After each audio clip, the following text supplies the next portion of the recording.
Hello everyone.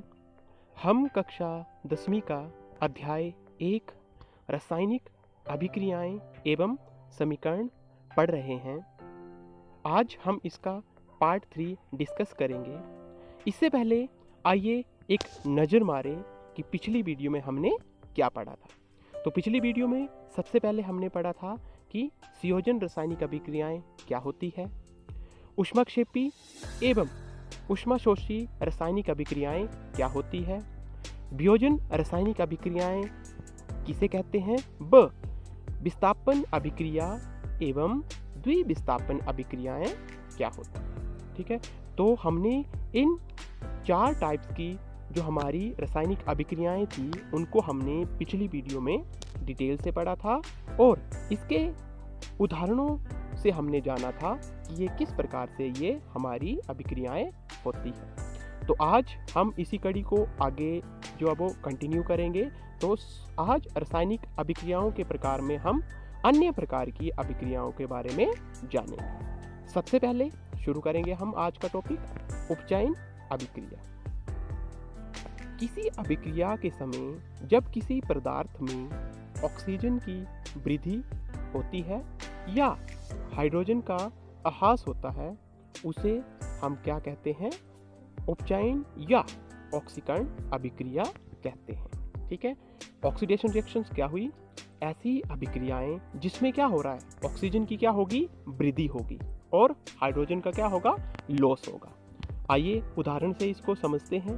देखो, पहली अभिक्रिया में क्या हो रहा है, मैग्नीशियम ऑक्सीजन के साथ अभिक्रिया कर रहा है और क्या बन रहा है हमारा, मैग्नीशियम ऑक्साइड। ठीक है, तो यहाँ पे किसकी वृद्धि हो रही है, ऑक्सीजन की। दूसरे में लोहा जो अब ऑक्सीजन के साथ अभिक्रिया करके क्या बना रहा है, आयरन ऑक्साइड।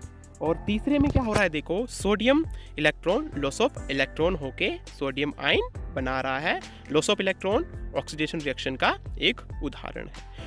चौथे एग्जाम्पल को देखें तो इसमें क्या हो रहा है, कॉपर ऑक्सीजन के साथ अभिक्रिया करके कॉपर ऑक्साइड बना रहा है। ठीक है, तो ये सब एग्जाम्पल है हमारे उपचयन रासायनिक अभिक्रिया के। दूसरे टाइप की रासायनिक अभिक्रिया पढ़ेंगे अब हम, अपचयन अभिक्रिया। ठीक है, रिडक्शन रिएक्शन।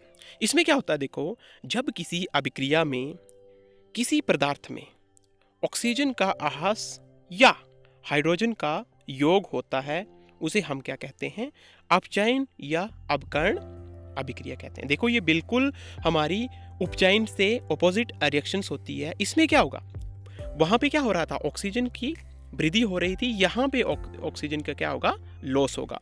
उदाहरण के लिए देखो, कॉपर ऑक्साइड जब हाइड्रोजन से अभिक्रिया करेगा तो क्या बनेगा, कॉपर। देखो कॉपर यहाँ पे सिंपल कॉपर से ऑक्सीजन की जो अब वो लॉस हो जाएगा और क्या बन जाएगा, जल बन जाएगा। ठीक है, और यहाँ पे रिडक्शन में क्या होता है, गेनिंग ऑफ इलेक्ट्रॉन। क्लोरीन एक इलेक्ट्रॉन लेके क्लोरीन नेगेटिव आयन जो है वो बना देगा। ठीक है, तो उपचयन और अपचयन दोनों एक दूसरे से क्या है, ऑपोजिट रिएक्शंस है।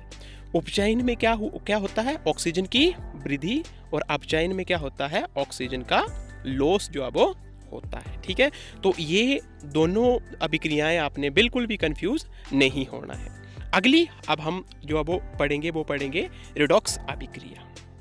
रिडॉक्स अभिक्रियाएं क्या होती है, किसी अभिक्रिया में जब एक अभिकारक उपचयित तथा दूसरा अभिकारक अपचयित होता है, इन अभिक्रियाओं को उपचयन, अपचयन अथवा रिडॉक्स अभिक्रियाएं कहते हैं।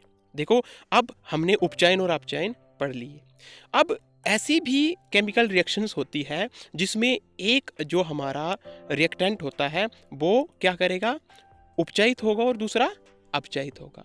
तो इन दोनों, जब दोनों हमें प्रोसेस एक ही अभिक्रिया में दिख जाएंगे तो उसको हम क्या कहेंगे, रिडॉक्स अभिक्रिया या उपचयन अपचयन रासायनिक अभिक्रिया कहते हैं।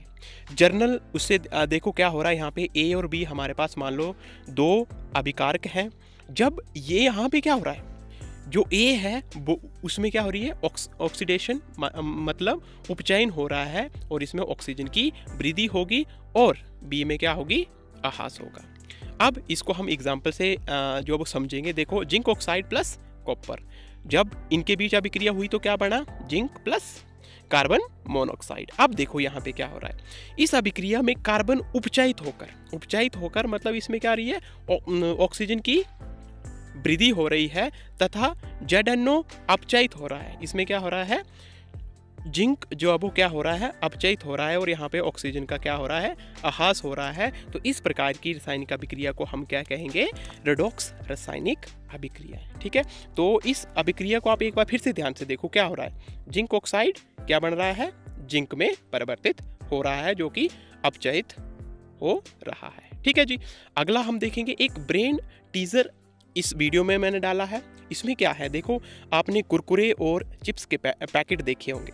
ठीक है, आपने देखा होगा कि हमेशा जो चिप्स और कुरकुरे के जो हमारे पैकेट होते हैं वो कैसे होते हैं, फूले हुए होते हैं। वो क्यों फूले हुए होते हैं, क्योंकि उनमें नाइट्रोजन गैस भरी होती है। तो हम ये देखेंगे कि उसमें ये नाइट्रोजन गैस क्यों भरी होती है।